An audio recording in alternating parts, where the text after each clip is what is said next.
Should we be worried that China's potentially going to attack, maybe invade Taiwan? Well, if it's back in the 90s, no. Bill Clinton will take care of it. But today, with Joe Biden, maybe a little bit. Hello, everyone. Welcome to Driving While Josh. I'm your host, Josh, broadcasting live from our not-so-mobile Honda studios, sponsored by Civic. I want to make another short video. I keep saying I want to make a short episode, and they end up being like 10, 12 minutes every time. And that's with editing. Good heavens. What a blowhard. But I want to talk briefly about what's been going on with China and Taiwan and the potential danger that could come from all that stuff that's happening over across the Pacific. There's two places you can look at. Now, I want to make a very clear distinction before I get into this. When I talk about China, I'm talking about the Chinese Communist Party. The people currently in power, Xi Jinping, which don't you make any references to him looking like Winnie the Pooh. No, don't do that. We don't do that on this channel. Xi Jinping and his Chinese Communist Party, which can date back to Mao and the gang, when they took over mainland China, there were two spots that obviously didn't get the communist treatment, and that was Hong Kong. That was under the control of the Brits. And then Taiwan, which said, no, we're not going to do that. And they were able to do that because there's like this this section of water between the mainland and the island. It's really hard to traverse. So, you get typhoons and bad weather and all this nastiness that goes through. So for you to safely take over and occupy that island, if you were to, launch some amphibious aircraft or boats or whatever you want to do, to go take over Taiwan and fight them man-to-man on the island and take it over, you've really only got a window of there's only 2 months during the year that it's ideal to do that without putting your own troops in danger. That's April and October. So what month are we in right now?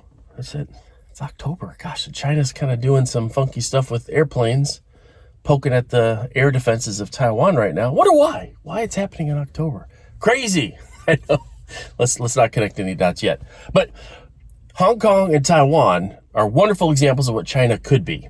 Because Hong Kong, when the Brits landed there, they're like, you know what, this is a great port. This is a good spot for a lot of commerce that can happen in the area.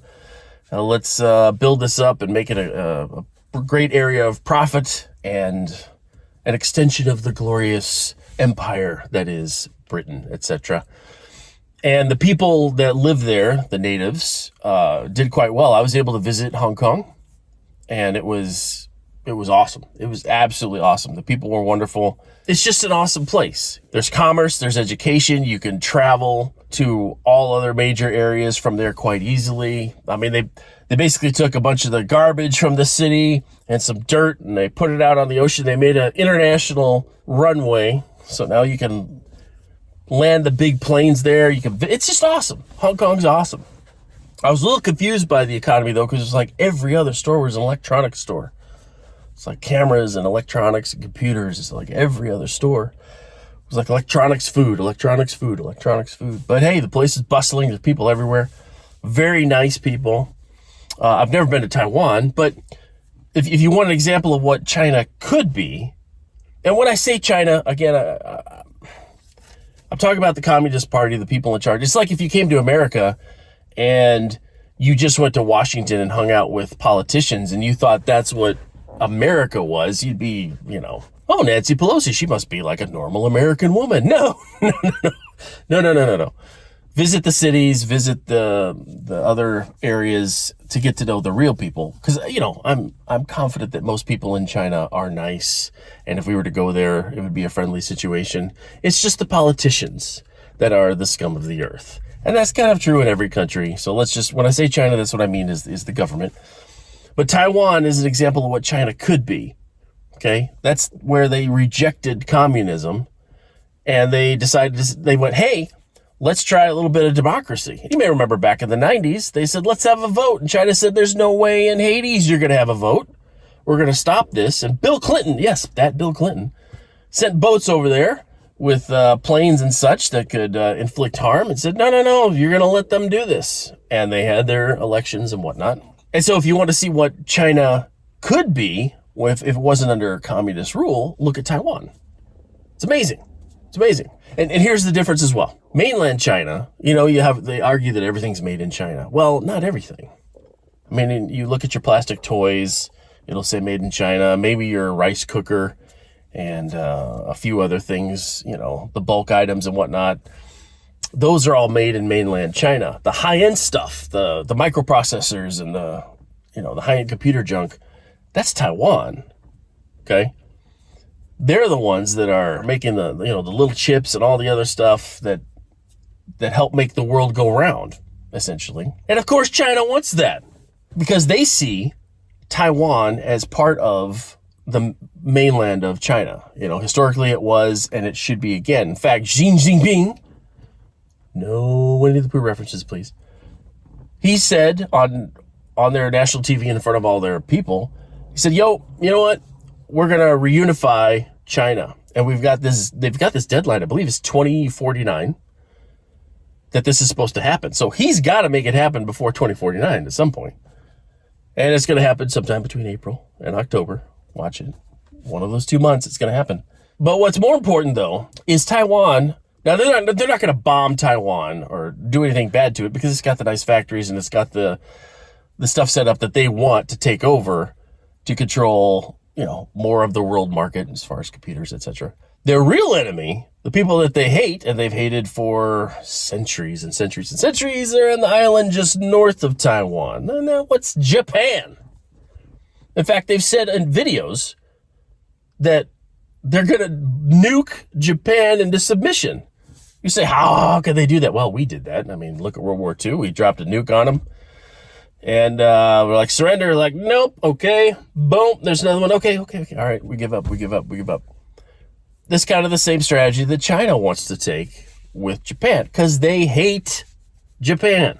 So the danger is you just had the single worst debacle militarily held by the United States of America in Afghanistan. We had the safe pullout where we handed over $85 billion of weapons to terrorism, essentially.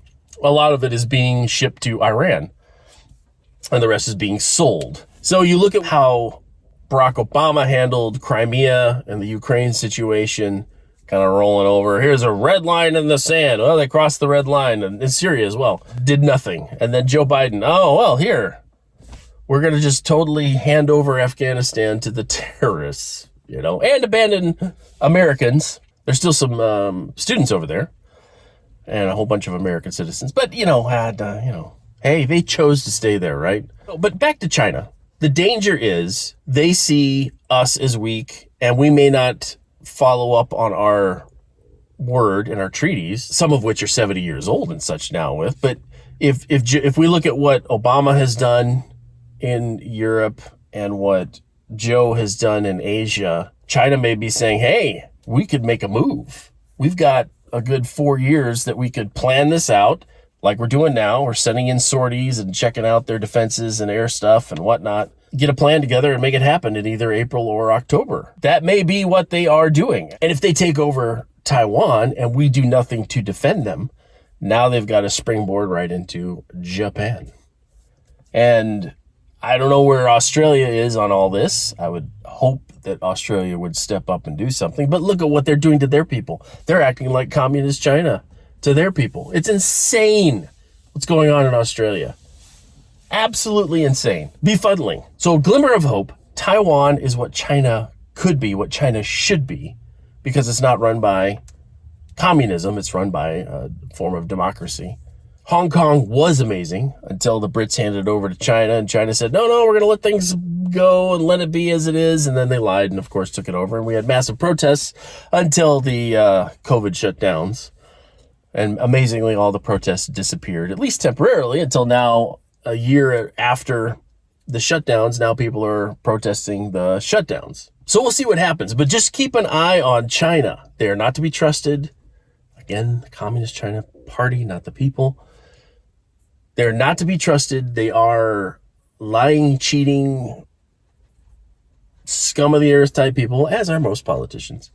But they are really nefarious, and I fear that they're going to take advantage of the situation we have here in America, essentially take over one of the key places where high-end computer equipment is being manufactured and designed and all that stuff. Look at the shortages we're having now. You've got cars sitting on lots that they can't sell and move because they're waiting on microchips, because there's a shortage of microchips because of the shutdown and manufacturing and all this stuff that's been going on over the last year. We've got boats just sitting out there full of stuff, not able to get in because of COVID restrictions and whatnot. They can't get the guys in to unload them, and the truck drivers and all this. It's a big mess. It's a huge mess, and it's going to get worse if we don't address it immediately. So that's it. It's, Taiwan is what China could be, what China should be, a non-communist run nation that's doing amazingly well, despite them being scared to death that mainland China is going to send their forces over. So we'll see what happens with the situation with China. I'm fearful that they may try something and that we won't do anything to stop them. That's the real fear that I have, at least with the current administration. Anyway, that concludes this episode of Driving While Josh. Until next time, it's been fun this week. Hopefully I'll see you next week with a couple new episodes. Bye now.